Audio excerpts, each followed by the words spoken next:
Assalamualaikum warahmatullahi wabarakatuh. Perkenalkan, nama saya Sa'adatul Kamilah dengan NIM 2114050032. Di sini saya akan menjelaskan mengenai konsep dasar dan fungsi ketatalaksanaan lembaga pendidikan.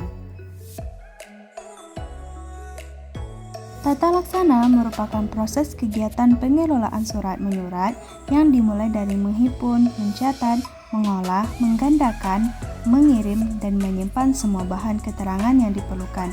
Jadi dapat disimpulkan bahwa ketatalaksanaan lembaga pendidikan adalah usaha dari lembaga pendidikan untuk melaksanakan tata laksana atau usaha.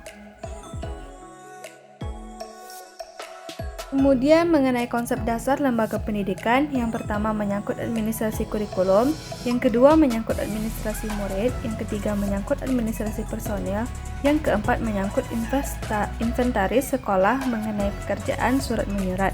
Kemudian menunjang penataan keuangan, menunjang administrasi sarana prasarana, dan kemudian menunjang hubungan sekolah dengan masyarakat.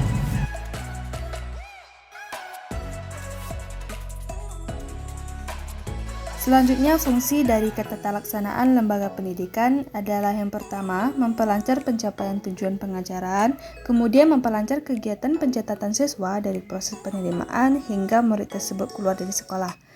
Kemudian memperlancar proses penataan tenaga kerja untuk lembaga secara efisien, dan memperlancar proses penataan pengadaan, pendayagunaan, dan pengelolaan sarana pendidikan, dan memperlancar proses pengelolaan surat menyurat. Kemudian memperlancar proses penataan keuangan. Keuangan merupakan faktor penting untuk melakukan suatu kegiatan mulai dari pencatatan data, perencanaan pelaksanaan, pelaporan, dan pertanggungjawaban keuangan. Kemudian memperlancar hubungan sekolah dengan masyarakatnya.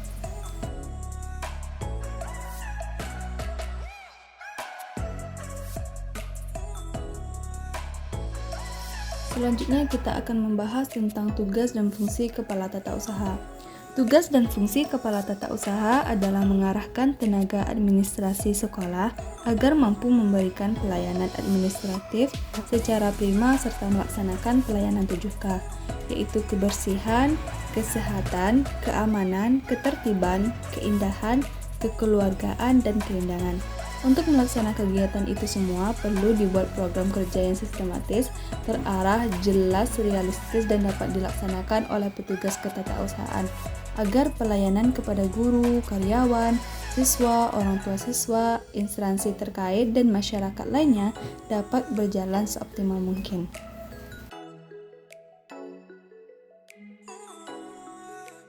Prosedur penataan ketatalaksanaan lembaga pendidikan. Untuk mewujudkan fungsi ketatalaksanaan lembaga pendidikan, maka butuh penataan ketatalaksanaan lembaga pendidikan. Adapun prosedur penataan ketatalaksanaan lembaga pendidikan itu adalah sebagai berikut. Yang pertama, surat dinas sekolah dan buku agenda. Yang kedua, buku ekspedisi. Yang ketiga, buku catatan rapat sekolah atau disebut juga dengan notulen.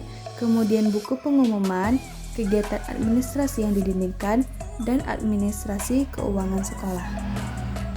Selanjutnya kita akan membahas satu persatu. Yang pertama, surat dinas sekolah dan buku agenda. Semua surat menyurat yang dilakukan dalam rangka kepentingan kehidupan dan realisasi program sekolah disebut dengan surat dinas. Surat masuk maupun surat keluar harus dicatat disertai arsip-arsipnya. Pencatatan tersebut dibedakan dalam buku agenda surat masuk dengan buku agenda surat keluar. Surat yang bersifat kedinasan, baik dinas pemerintahan maupun dinas swasta, biasanya bersifat resmi dan menggunakan bahasa Indonesia yang baku.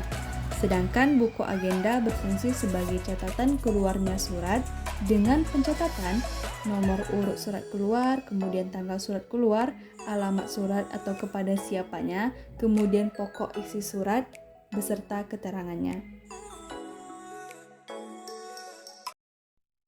Yang kedua, buku ekspedisi. Buku ekspedisi berfungsi sebagai bukti bahwa suatu surat yang dikirimkan sudah sampai kepada alamat atau petugas yang diserahi tanggung jawab. Ketiga, buku catatan rapat sekolah atau yang disebut juga dengan notulen. Notulen ini berfungsi sebagai catatan proses, hasil atau keputusan yang diambil pada saat rapat sekolah. Biasanya disebut dengan rapat dewan guru atau rapat guru. Berdasarkan materi yang dibicarakan dalam rapat sekolah, rapat tersebut antara lain: yang pertama, rapat kenaikan kelas, rapat kelulusan EPTA atau ujian, rapat penerimaan murid baru, rapat pembagian tugas mengajar. Yang keempat, buku pengumuman. Buku pengumuman ini berasal dari kepala sekolah. Dimaksudkan sebagai media informasi atau pemberitahuan yang ditujukan kepada para guru. Adapun isi pengumumannya dapat bersifat instruksi atau bermacam-macam. Pada intinya selalu menyangkut masalah pembinaan sekolah.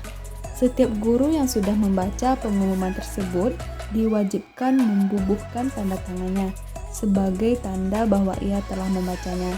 Dengan demikian, buku pengumuman ini lebih tepat dibandingkan papan pengumuman. Jika pengumuman itu ditujukan kepada murid, buku pengumuman juga bisa dipakai, tetapi seorang petugas sekolah harus ditunjuk untuk membacakan di setiap kelas. Yang kelima, kegiatan administrasi yang didindingkan. Yang dimaksud kegiatan ini adalah kegiatan pencatatan atau pendataan yang kemudian hasil pencatatan tersebut dipasang atau ditempel pada dinding, baik dinding kelas maupun dinding kantor guru atau tata usaha sekolah.